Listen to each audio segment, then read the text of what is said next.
Hello and welcome to Bausch Racing FPV. Today we're going to talk about the Vengeance 280 HPV racer from Hyperion. This is the plug and play, comes fully assembled. I guess in the future, soon they're going to have it to where you can put it together and stuff. What we want to talk about this is my second one. The first one I got had a couple issues. Had a gimbal issue after a slight accident, and I had a front motor go out wasn't sure if it was the motor or the speed controller. I never got that far to checking. Basically what happened was had it about a week, was flying about 4 or 5 feet off the ground, about 4 feet off the ground, and all of a sudden it flipped over and landed on its back. And what had happened was the motor was just sitting there jerking when I would give it some throttle. Went on to disconnect the motor and put it on another lead to see if it was the board or the motor, and discovered that it must be the ESC, electronic speed control, or the motor. I called the hobby store in Chandler, Arizona. That's where I bought it. I called FPV Ninja and talked to Sam, and he called Empire, which is in the same town as him in Chandler, Arizona, and he immediately called me back and told me to send it to him. I did. I sent it to him on a Thursday. He got it on a Saturday. They sent it back, a new one, to me on Monday, and today is Wednesday, and I have received the new one. Excellent customer service. I'm just astounded and surprised to get that good of customer service and that quick of responses. So basically what I decided was, well, I'm just going to make a new video. So we're going to open her up, and we're going to set her up on clean flight, take it for a little test flight in the garage because it's very cold outside. It's about 7 degrees outside. It's Chicago.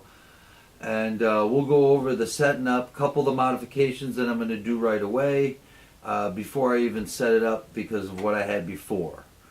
So let's get started.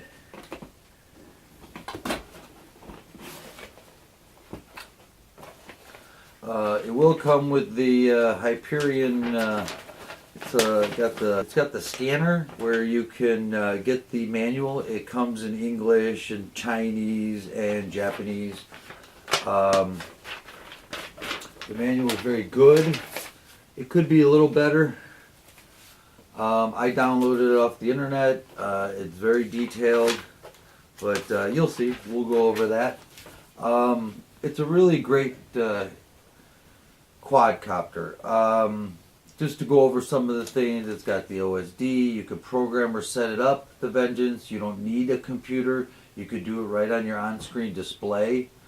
It's fully assembled, firmware loaded, in-flight adjustable single-axis camber gimbal with self-leveling during flight. I thought that was excellent.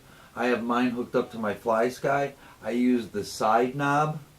I can control the camera, or it could go either way. While I'm flying, it's actually automatically self-leveling, but if I use the thumb screw, I can even adjust it even more. It's got the 8 degrees forward tilt motor mounts.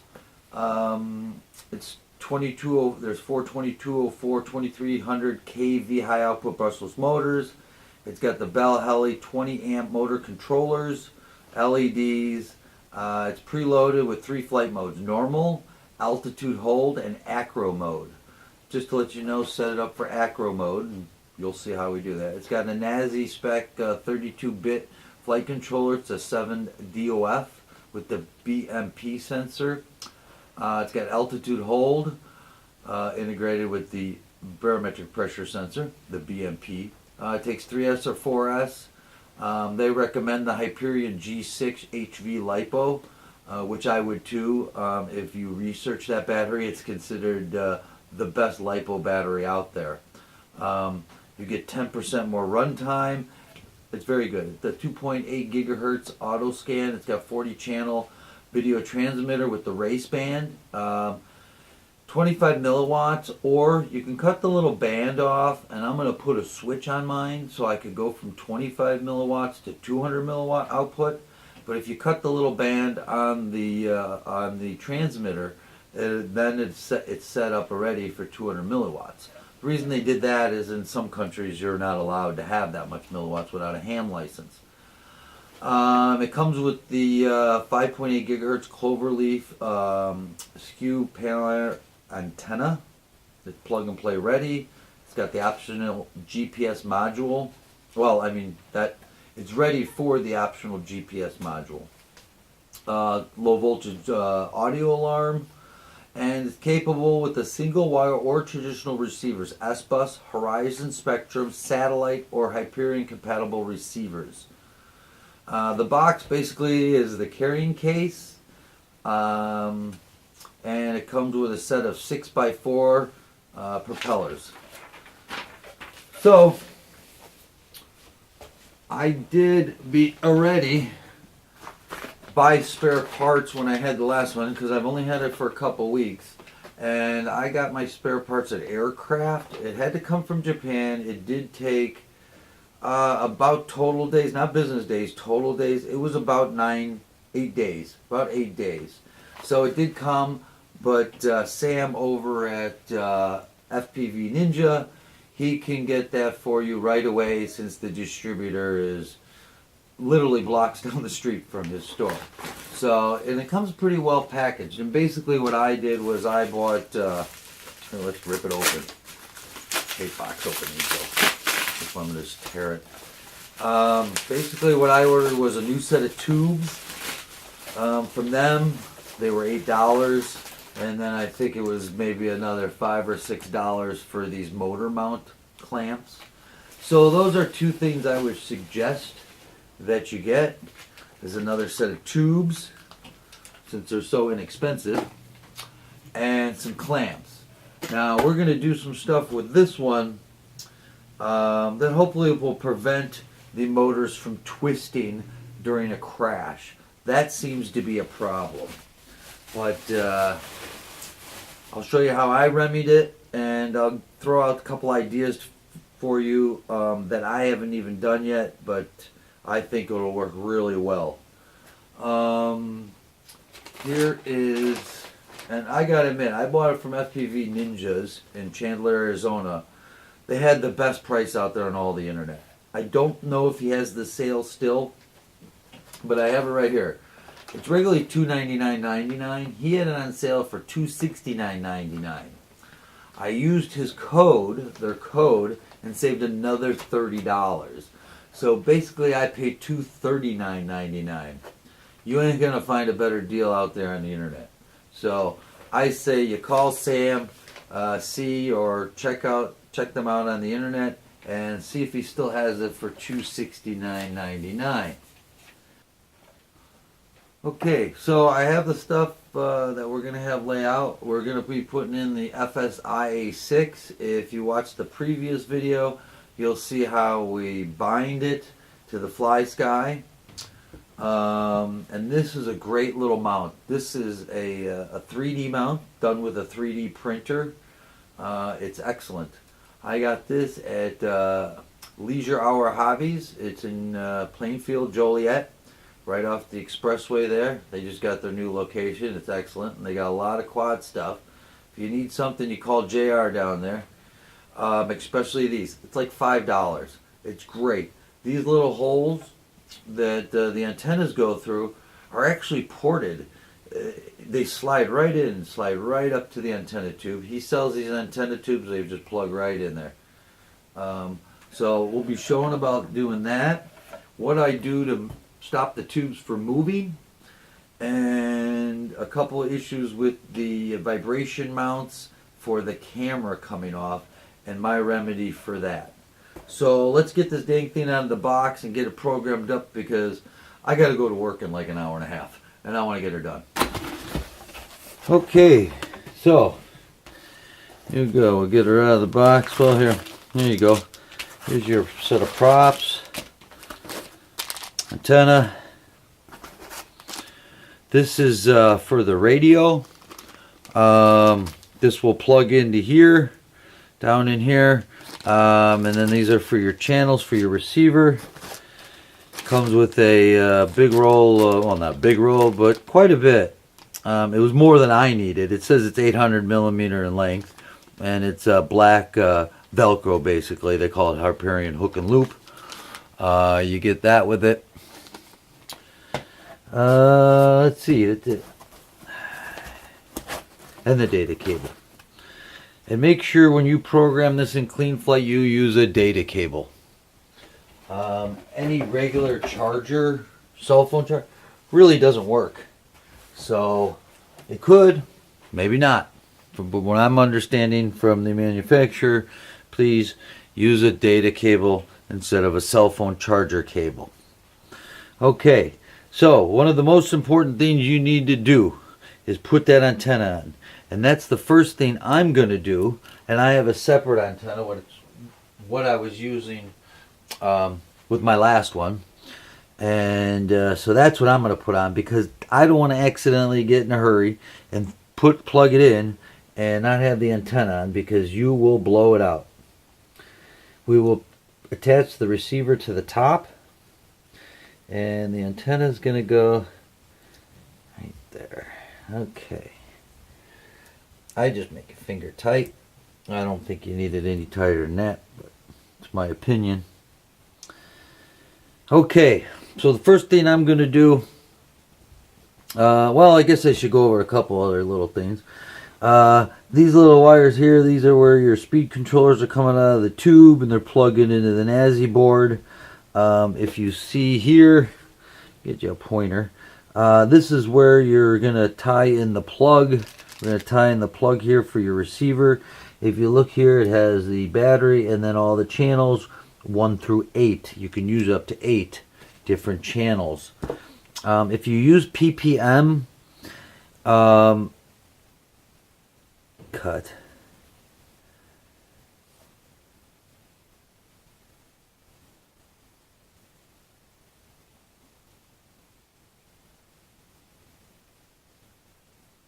Okay, so if you use PPM, you won't be able to have control of the camera.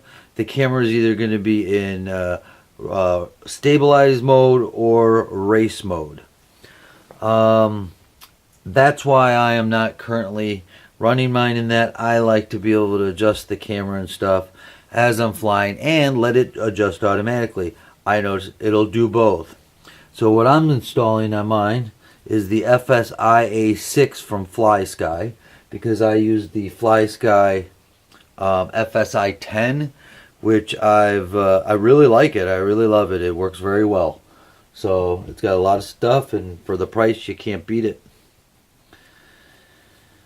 Okay, so the first thing we're going to do is this camera mount, the vibration mount here, this, and even a small little bump actually pops the mounts right off, and then you got to get it back in. It's a pain in the butt.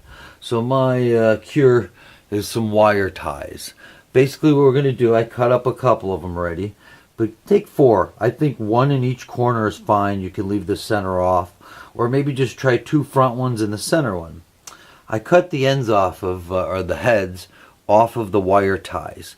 You need 4 regular length wire ties, and then another 4 to cut the heads off. And so basically what we're going to do, I shall show you. Cut the head off the wire tie. My X-Acto blade is not sharp anymore. Take a little sandpaper so it doesn't have that sharp edge on there anymore. Cut your little fingers. Okay. So, take the wire tie. I'd start at the bottom and just slip it on through, just like that. And you want to stop just as it hits it. You're not going to crush this down. You just want to hold it from coming fully out. And I'm going to just go ahead and, oh, I put it ups backwards there. Okay, so just kind of bring it down until it touches. I don't really need to squeeze it any tighter than it is. If you can see how that works out there, you'll understand. Okay, so we'll do the rest of them here. Put another one up in there.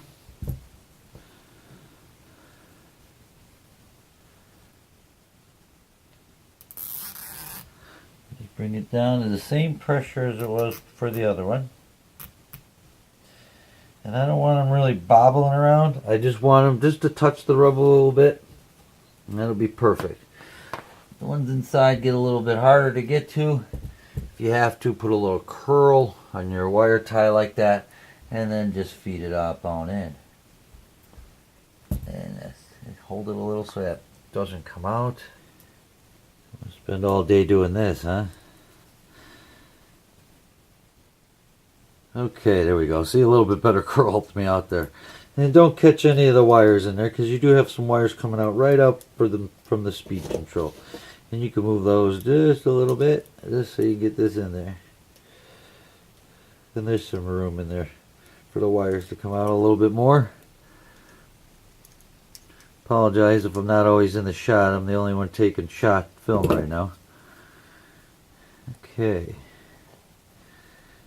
Here we go. So, let's slip that bad boy in there.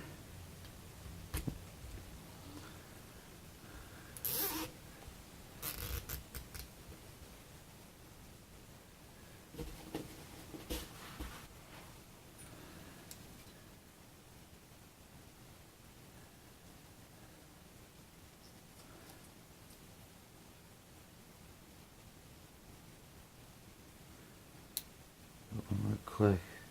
Don't go too deep. If you get these too tight, you're gonna see. I had this one; it popped out already. So I'll have to get that one back in there.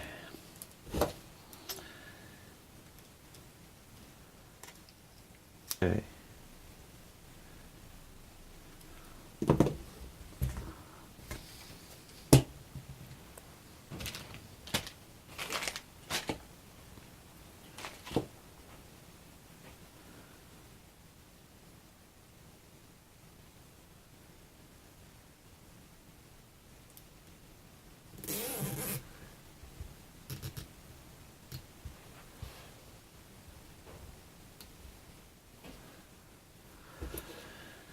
Okay, and then we're going to want to cut those ends off, and we'll end up sharpening those.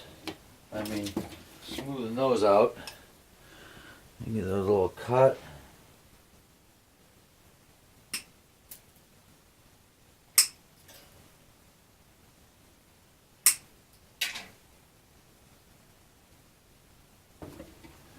Okay, so I got them all in, and we'll these we'll have to get with the little sander there, and we'll take those sharp edges out. So here we go, and that'll work really well for us. Now the next thing we want to do is we're going to put in the wire here for the servos.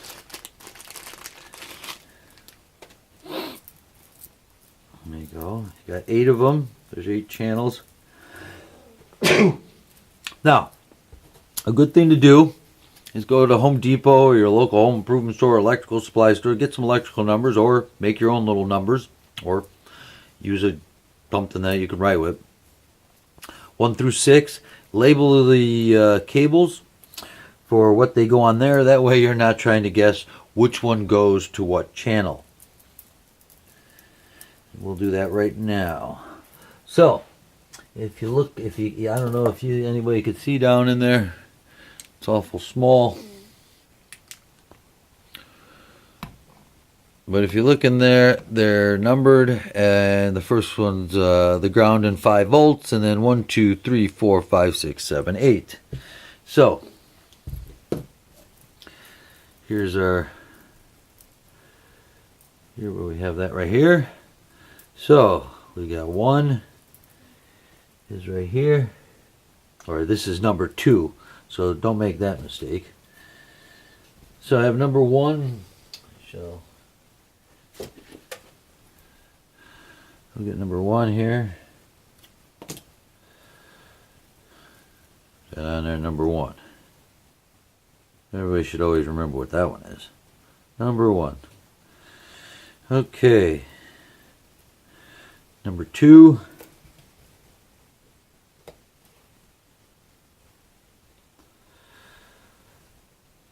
So then the next row starts 4 through 8. And we'll just put on there 4 through 8. And I'm only going to put 4, well, yeah.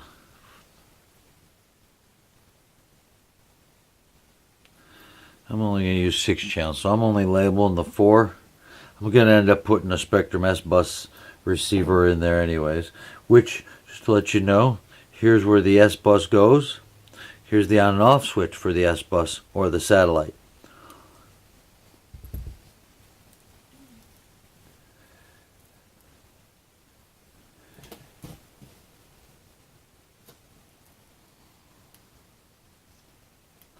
I want to go to wood with it. For 7 and 8, I am just going to wrap those wires up once I get them in. Okay. So, just insert it into the little hole. Feel that? It's a nice fit. It's snug. Feel the tightness. It's good. Make sure you're all the way in there. Check it out on the bottom. Make sure she's seated. Looks good. I wouldn't worry about this. The wire, it's really close, but it doesn't pinch it. It's right. It's in a great spot. It's all good. Okay. So now I want to put the Fly Sky receiver on there, and I'm going to attach it right here. When I hook in the Spectrum satellite receiver, when I do that, then I'm going to mount it, I believe, underneath in between the two wafers of graphite there.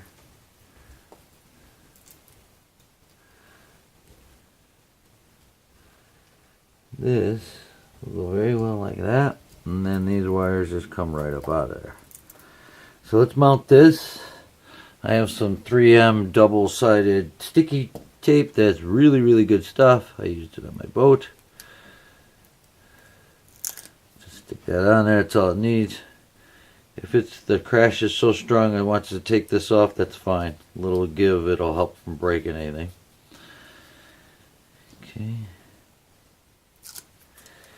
Here we go.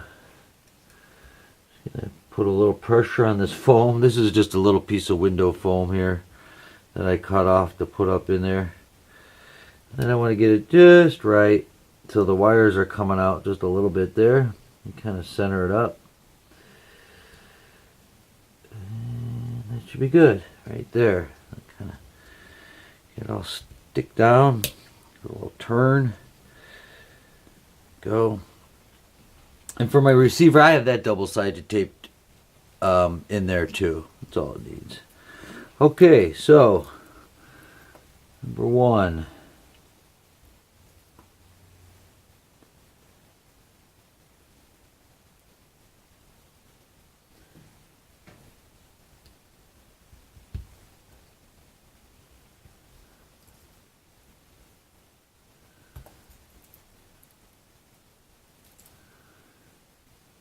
Dos. Or 2.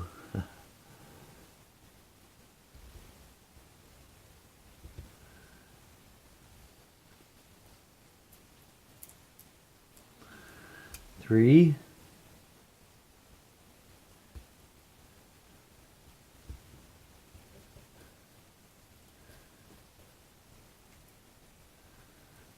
4.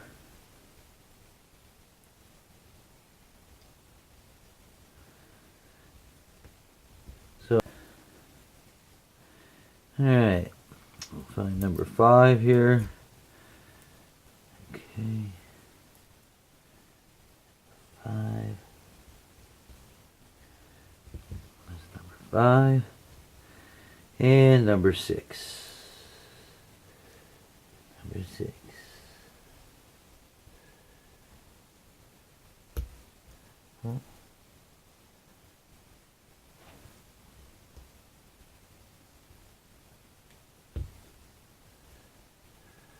Okay.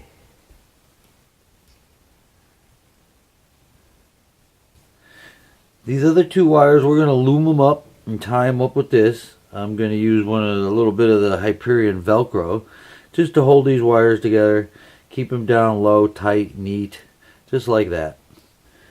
Then I have somewhere a little bit of that Velcro. That works pretty well. If you wanted, you could give it another one here to hold it onto here. But I figure if it's going to break off, I don't want it holding on to too many things as it is. These two, I will just kind of tuck them in here so they're out of the way. They'll be safe in there. They shouldn't come out.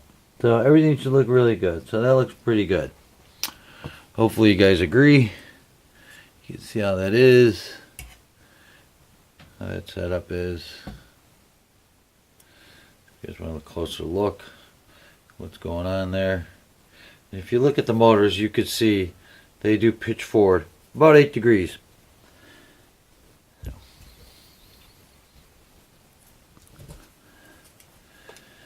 Now, let's put the strap in for the battery.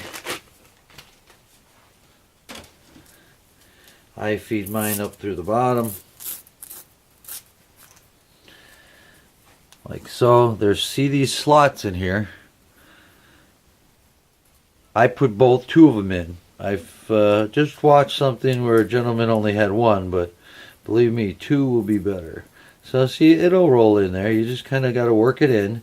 The tricky part is the ending, getting up here to where the bottom is.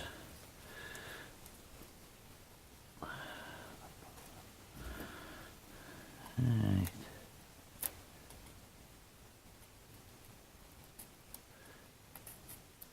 There we go. I'm going to back it up a little. You see how I took the end of the wire tie, and now I got to kind of force it in there until she starts coming up. And then just wiggle it a little. And see, it'll move. Here it goes. Now I got enough. Grab my surgical stuff. And there. That's good, huh? So, I shall size it with my battery, which I'll move it down to there. I'm going to put a 4S on there, so I want a little extra. Because when we put a 4S on there, obviously it's going to be bigger and wider and all those good things. Make it tight, stick it in there, twist it around. There you go. I'm going to cut mine off right here. Children don't steal my scissors all the time, I'd be happy.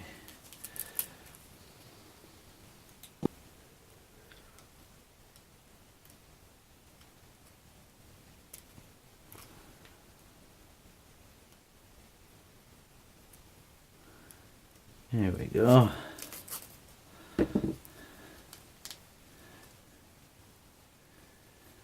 Okay, so as you can see, you got a lot left over. They give you an adequate supply. Probably enough. You could probably just make 2 separate straps if you want to for your 4S battery or your 3S battery. A little bit more. This thing will scream when it's on 4S, so it just screams around. Okay, here we go. Cut this one at the H2.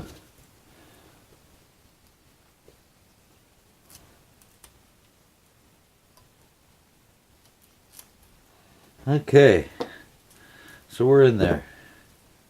Now, what I do with this is I got a little piece of Velcro here, and then I will Velcro that on so it sticks right here. That way, don't have to worry about it. I guess you could put it in there like that and just kind of strap it in with it, but I like that little piece of Velcro on there. Okay, so I'm just going to put a little piece of Velcro right there. That'll work out well. And this you can kind of do it like that. That's what I do. That way it gets up there. Yeah. Okay. So if you see, we got our battery in, we got this modification done, we got the receiver in, the antenna's on, and the motors are all good. Now the next thing we're going to want to do, so that these don't twist, and don't gasp for air when I do it, but we're going to take medium and thin, this is the thin, and medium CA, there you go, and we are going to actually put it in the joints where the tubes are here. We're going to let that get up in there, and it's just going to suck up on in there, and we're going to do basically all the points right there. First thing I like to do is I'm going to put the thick in there. And I'm going to let it get on the threads too, because believe me, it'll come loose on the threads. I've already had to take them apart. Just don't make a mess of it, because if you make a mess of it, then it's just not going to look so good. So we're going to put a little thick in there, and then we're going to follow it up with some thin after the thick dries a little. And the thin's going to fill up whatever voids the thin didn't have. And I've got a very small tip on there. Make sure you put it right in there. Let that thing flow. And I'm going to wipe that excess so it don't look so ugly. But let that flow in there. Then I'm going to look for the next one that has the same aim, because I want to let that flow down in there right now. And with this one,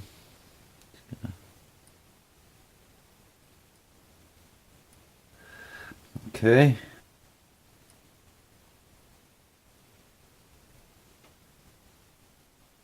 That'll flow in there well. And you'll see this is the thing that everybody should do. And I will explain to you what maybe you want to do if you're feeling a little creative and you got a little bit more time that I'm going to do in the future. Okay. I think would be a great idea for them is probably in this block here and here is to make like a 2mm or 1.5mm set screw and put it in there and have it go into the tube a little bit to stop it from twisting. That's the big issue. I think that's going to be a problem for them, but otherwise everything's great. We'll see what happens. I didn't bump it very hard coming down once, and I saw that they were turned, so unless they're not getting the right torque specifications from the factory, I'm not really sure, like if they're not torquing it the right way. There's some thin, a little bit of thin,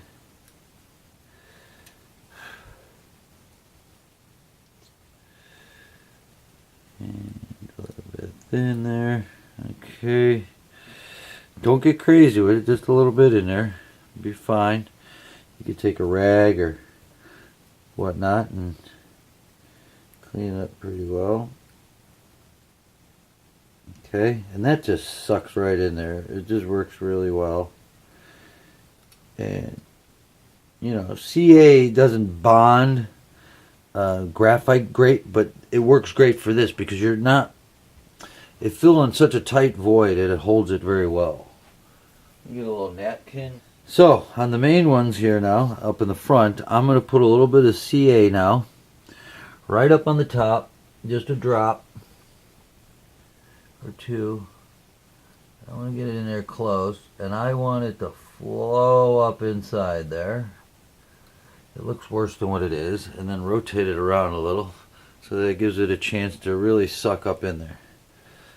We're going to do that with every joint that we have. So there's basically 3 joints on the front, three on each side, and then you have 2 joints on the back. Okay, so you get the idea. If you do that with everyone, you're going to be happy.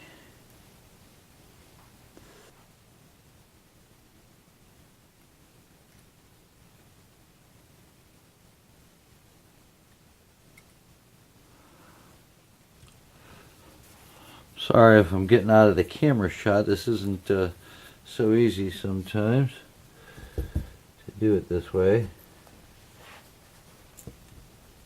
Let me glue run anyway. That's why I'm checking really well.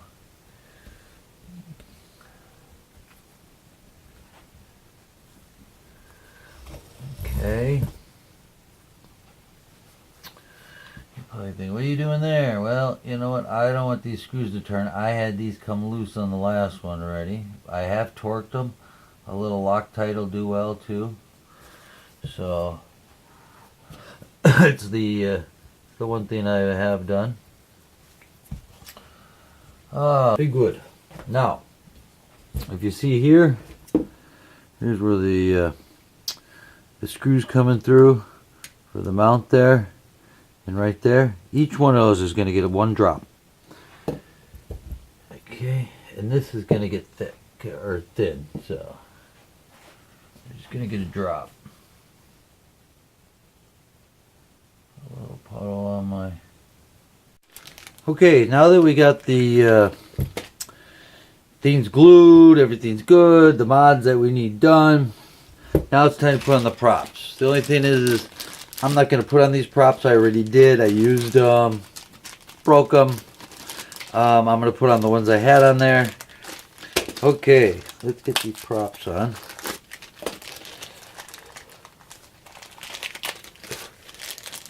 Like if you haven't heard already, there's clockwise, counterclockwise.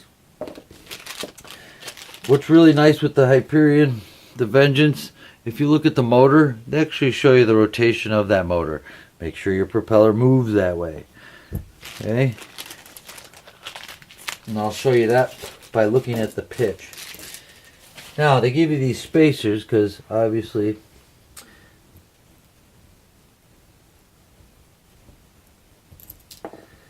we need the right spacer. And I believe it is this one, yes. So it's this middle one that's the proper spacer. Okay. So, here's our spacers. You're just going to put that in there. There you go. We're going to get these ready because obviously we're going to throw it on the clean flight and then we'll put the props on. So, I'm getting them ready though. They should fit pretty well. So, look at your propeller, and you can see the pitch here. So as it goes around, it's biting the air and pushing the air down. So this is a clockwise prop. So you need to find the motor that goes clockwise. This one up here is clockwise. So, and then we'll there. Okay, and then so obviously this one should be counterclockwise, and it is. And this one here, this one's a clockwise prop, and that's going to go over here. And then the counterclockwise prop is going to go here. So, you get the idea. It's exactly how it's going to go. So I'm going to take these off because I don't want them on right now. Okay, so let's hook up the clean flight. You'll be able to see what happens here in the computer. We'll get everything going. Alright, so what we want to do now is we're going to plug in. We want to make sure that's off. This is I'm drawing a blank here. It's for the S-bus switch, on or off. So if you have your receiver in the S-bus switch, then you need to turn this on. The next most really important thing is we need to set the dip switches. Now if you go in your manual, it'll show you right here. It's got a nice diagram, if you could see that, of the circuit board for the flight controller right here. And then this has the dip switches. So for flight controller programming and upgrade, you'll have 1 and 2 on, 3, 4, 5, and 6 will be off. For OSD, on-screen display program and upgrade, 1 and 2 would be off, 3 and 4 would be on, and 5 and 6 would be off. And then in flight mode, before you fly, make sure that it's 1, 2, 3, and 4 is off, and 5 and 6 are on. Even shows you your receiver connection right there. There's your ground, your DC 5 volts, and it shows you right here what I was showing you. 1, 2, 3, 4, 5, 6, 7, 8. So you got pitch, throttle, yaw, aux 1, which they use for the fly mode, aux 2 for the camera gimbal, and 3 and 4, whatever you wish. So let's hook up Clean Flight here.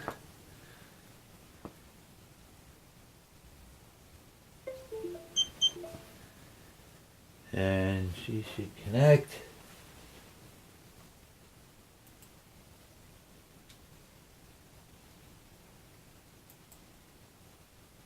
Okay. Now you want to make sure this is good and level, and then we're going to calibrate it. We want to calibrate the board for level, and that's the accelerometer. I'm just going to check my table just to see. See, it's very level. When I put it in, I made sure it was level. So, okay, so we want to go, here's Clean Flight. And now what we want to do is go to Calibrate Accelerometer. She's good and level, see? Okay. Here she is. We're going to go to calibrate, and if you look up here, accelerometer calibration finished, so it's all good. Ports, please do not turn this off and then try to save. You will wipe out the program, and when you go in, you're not going to be able to connect. It's going to be a disaster for you. So that should be good just the way there is. Okay, I got the Vengeance in the living room. This is going to be its first actual takeoff. I got it in the living room because it's about 8 degrees outside, so a little cold. So we'll give it a try here. Maybe it'll warm up throughout the day, whatnot. So here it is. It's got its mods done and stuff. Settings, camera. So we'll get it fired up here. Then you can see what you think.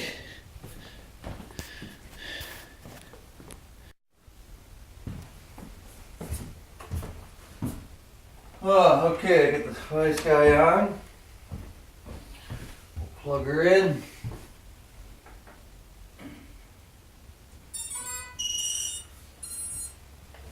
Okay. I don't have the buzzer to go off when I arm it, so I gotta set that up still in the Clean Fight, and we'll go over that. So I'm arming it. Here we go.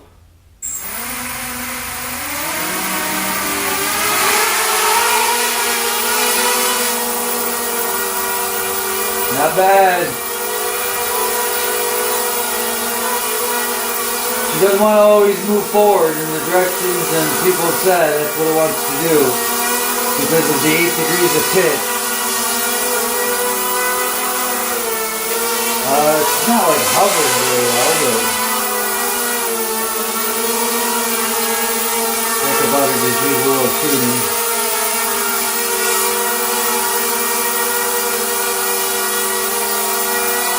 A little better.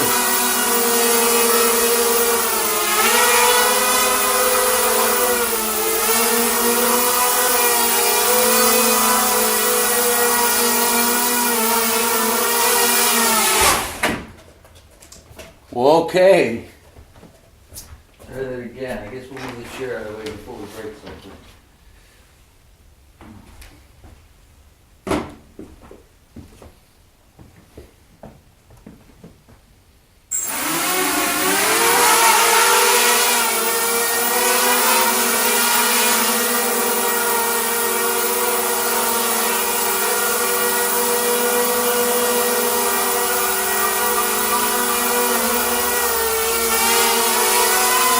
Very responsive.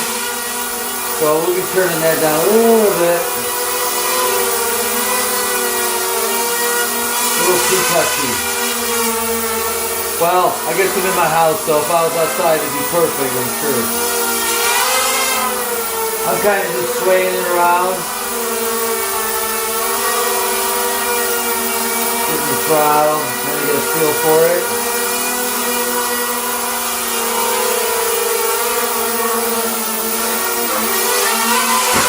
I did that under to see. Oh. Well there, did I crack a prop? No, looks good.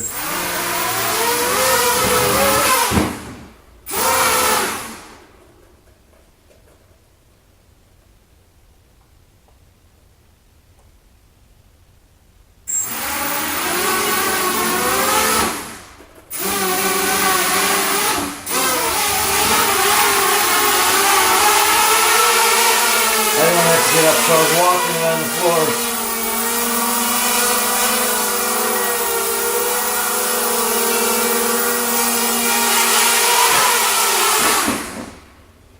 Well, not bad. We'll wait for the temperature to go up a little bit and we'll film that, and then we'll film it with the OSD and get some recordings. Great.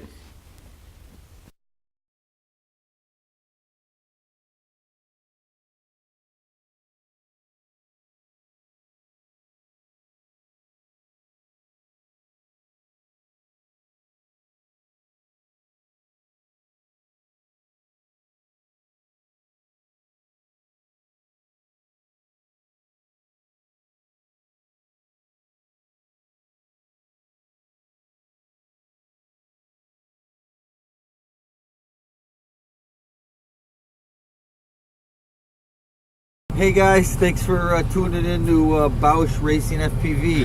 Hey, it's like 22 degrees outside. We're going to try shooting a little FPV on the camera. I'm trying that one out with a different antenna that I picked up at Leisure Hours Hobbies in Joliet. Alright, so I put all new props on there, like from the manufacturer, the actual 6-inch ones, the 6x3s. So let's get it fired up, and then I just want to link the signal and get the camera balanced, and we're going to fly it around a little bit because this is the first time it's going to be open flying around. And don't forget our modifications and stuff. So we're going to zip around a little bit, and then I'm going to look under the hood and do it. And my lovely daughter is going to film a little bit off the screen. So we'll see how that goes. Let me try to find a channel.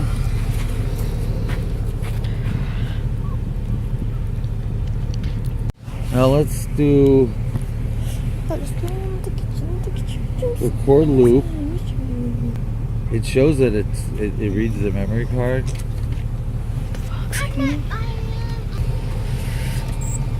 Ready, set, shoot. Daddy, I guess I'm not gonna come to Omas because the plan was only me and Eric were gonna come. Shut up, we're videotaping, I don't stupid. care. You recording? Yeah, but we're not talking. Yes, sir. Voila.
Oh shit. Almost hit the fucking pot, the line. Uh-oh.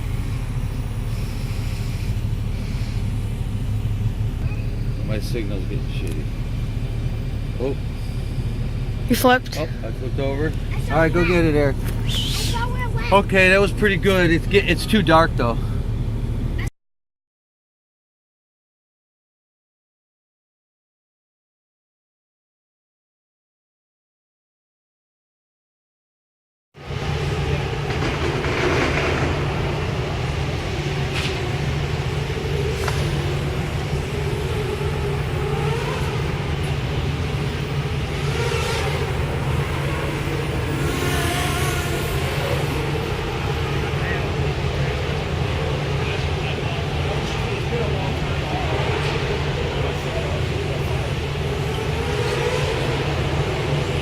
So I couldn't remember if I had to.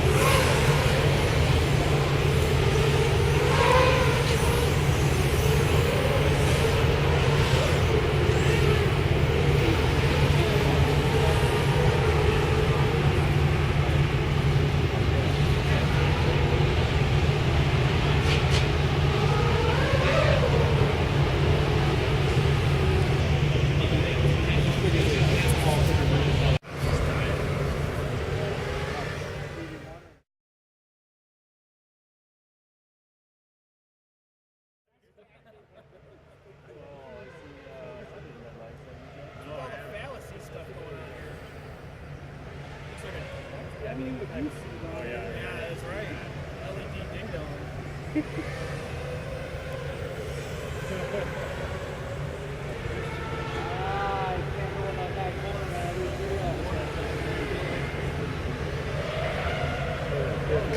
Oh god.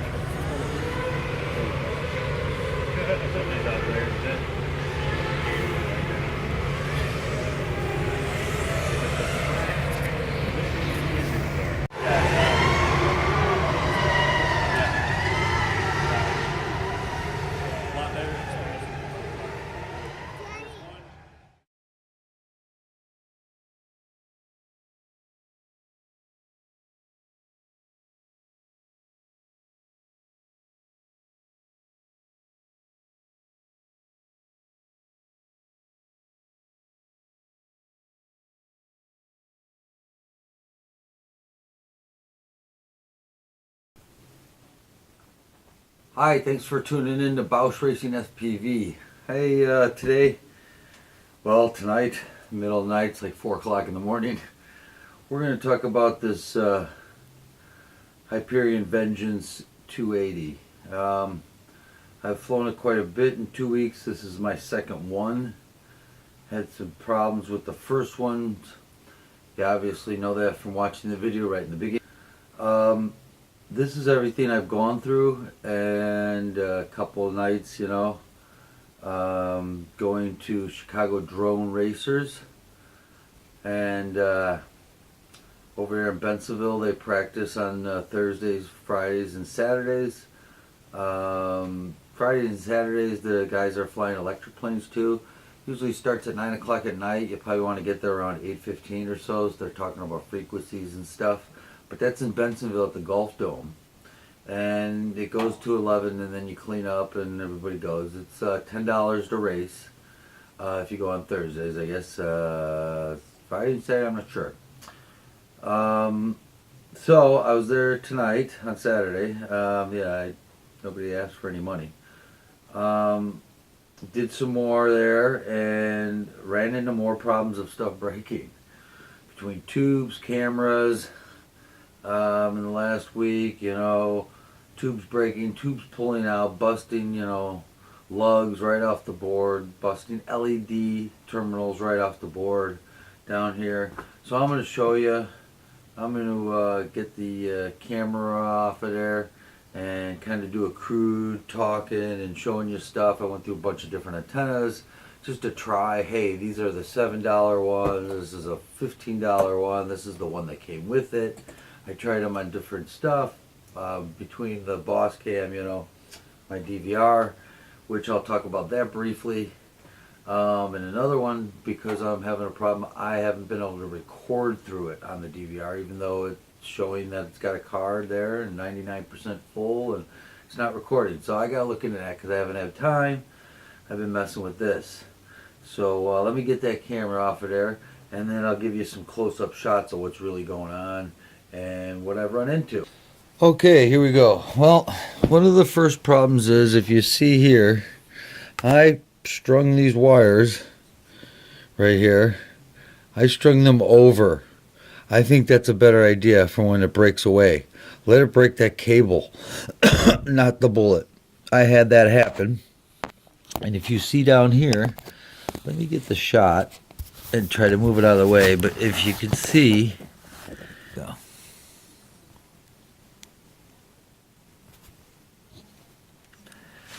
If you can see in here, okay, this is where the LED is supposed to be in. Well, when this tube broke, and when I got the new one back, I learned from the first one, put some CA in the joints, and that really does help. It's extremely, extremely helpful. I can't believe you can't fly without it. Excuse me. So anyways, when it broke away, it busted this one just busted the LED, and I was okay. It didn't bust these cables, but it put enough stress on them, and for some reason this busted right off. So let's move to the next one, and that was over here, and this tube has broken 3 times or twice. It seems to be the back tubes, and I'm thinking it's because it doesn't have a double brace, and there's just too much stress that happens right. Oh, excuse me. It doesn't have a double brace like this side does. And I think that's just too much stress and torque right there, because these have never broken yet. And I think they need to put a double brace here, and that would be very helpful. That's, I think, the way to go. And if you look up here, you can see where I worked on these wires. This is the one that ripped out and created huge havoc. The bullet off the main board came out. So, and plus it ripped out the LED wires. So it did not rip out this socket though on this one, I don't think. No. So if you see, there's an extra set of holes here, so I don't know if that would be helpful to have another bracket like this one and put it there, but you'd have to machine it down. Boy, I hope you guys aren't getting dizzy with the camera. But you'd have to machine that down, another one, because see how the board sits up there, or you're going to have to do something with the board. So anyways, if you look in there, I have those cables put in there, and if you see that bullet that looks pretty silvery, I mean copper, with no nothing on it, I had to resolder that bullet back onto the board, and the plug, the female, I guess, side of it, or the male side of it on the wire. I had to resolder that wire in there, extend these wires because they ripped out, and if you attach them back together, there was not enough length. Put the new tube in, and it was okay. Everything was good. She ran good, and that's what she was doing tonight. Another thing I had to do, this was I had to do on the first one, and I think I show you in one of the videos, but putting the wire tie on there. You cut the tips off of one, and then you put it down in there, and you see how I have that. Now, on this one, when I got the new one back, I put these on here right away. So these are the Hyperion vibration ones, and they seem to work well. Actually, the back one where I didn't put one on actually did come off last night during the run. So it's amazing how much stress that's taking. Now, what I used in the first one when I ran to the hobby store, because I didn't have any because they all busted right away, or like on the third time, I got this brand, and they worked well. They were a little stiffer, a little thicker, and a tad bit fatter. They're a little harder to get in a hole, but those work really well. I just didn't get any other ones. Okay, so we're moving on to the next issue. So see, if you look how it's originally put in, they wrapped it in there tight. I don't know if that was really their intention, but not a good idea. It's got to wrap over this frame right here. They got to get over this, just like I did here. Something like this, and then this goes into here, or they need to change the bullets coming out of the board from being straight and just give them a 90-degree angle. So when that baby busts loose, you know, that pops off. That wouldn't be such a bad idea. Then you know, maybe it wouldn't pull stuff out of the board, but it gets worse. And I question really the inside of the tubes. One of the gentlemen at the course was, I'm not 100% sure this is fully graphite tube, the way it's breaking. I think it's fiberglass and graphite. You see these two thin layers in there that seem to split apart?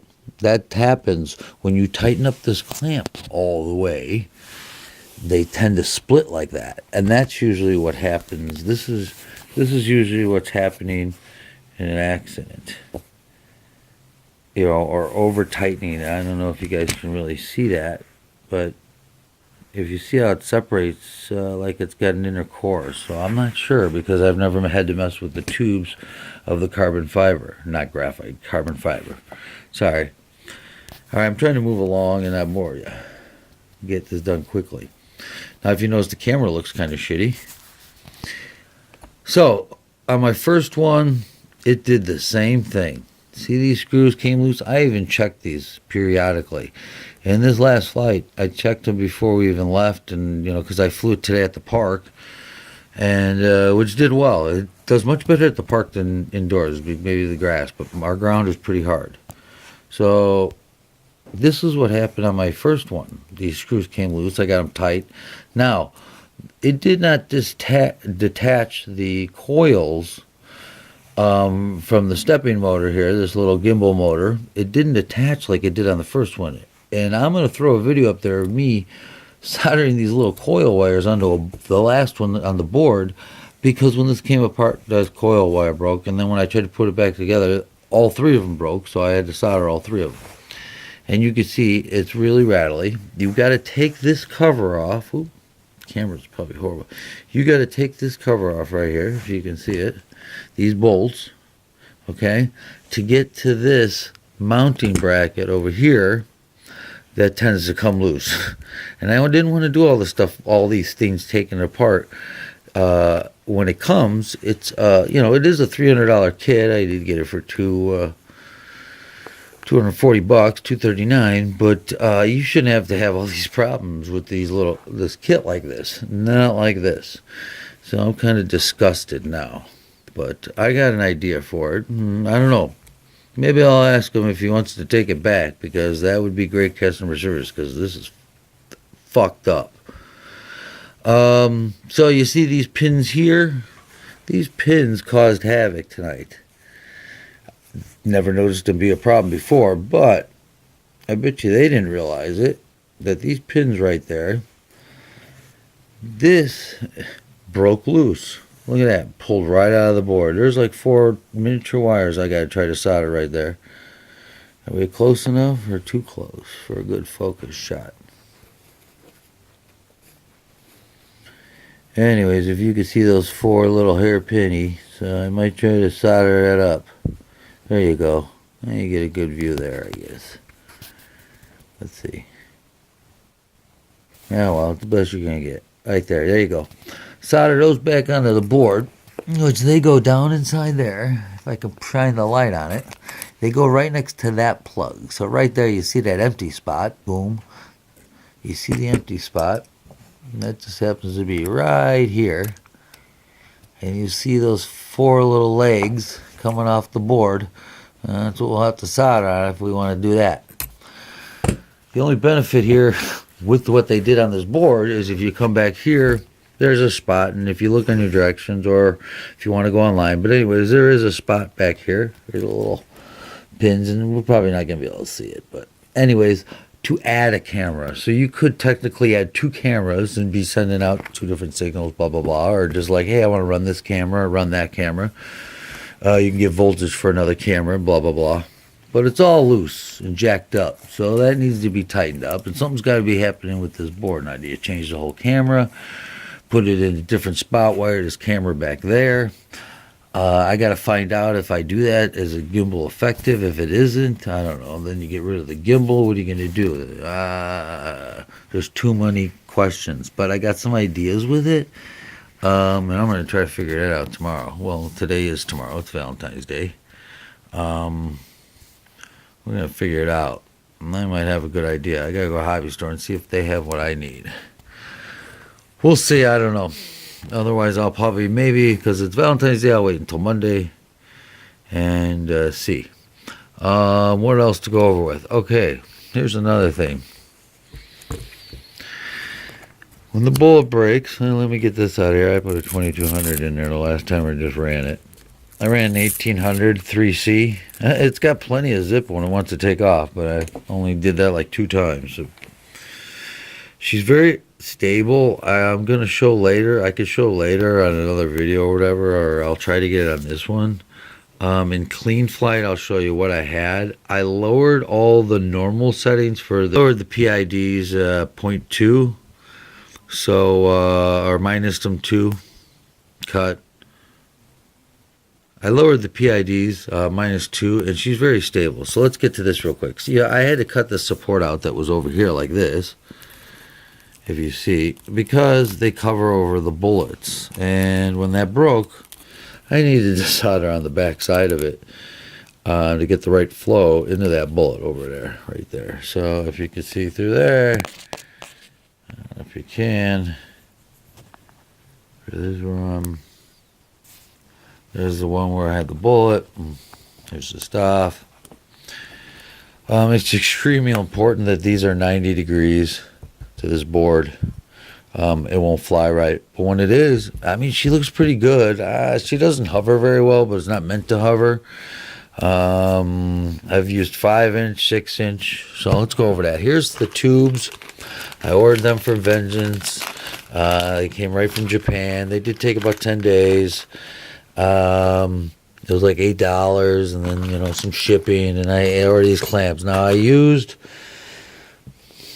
this tube, and I got another used one in there. I have no more rear tubes. These are both used, and I think that, yeah, if you look here, last week, or the other day, sorry, and this one's cracked, right in here. Alright, so the one I put on here, this is its 3rd one, and it's on this side only. Weird how that crashes, huh? Why the gimbal gets messed up. Okay, so I've used the 5.3s from Value Hobbies, from Leisure Hour Hobbies. I got some 60-40s. I used those. The stock ones. Some 5-inch. The bullnose 5 inches, which I have on there from Leisure Hour Hobbies. It doesn't mind those. It really likes the 6-inch props, I think, best. I'm not, you know, that's what I gotta say. I mean, when you get into like the 5.3s and the really thin ones, yeah, there's a lot more deflection, but it seems to just be a little bit more solid and locked in a little more with these 6-inch props. The bullnose is not too bad. I don't think it stays level very well. It doesn't maintain altitude very well, but it is what it is. So here's some of our antennas that we use. This was the stock one. If you look up here close, my first one, it got like I had to solder the end down because it broke, like just sitting in my lap, kind of like doing stuff. And if I can get the picture of this, anyways, this has a, where's it at? Oh, here it is. If you see there, it's already breaking apart. Yeah, it's coming apart because the plastic dug into there, the silicone. So that was okay. I mean, I didn't notice a difference of really any of these, one being better than the other. These are the $7 ones that came matching from Value Hobbies, that warehouse in Addison.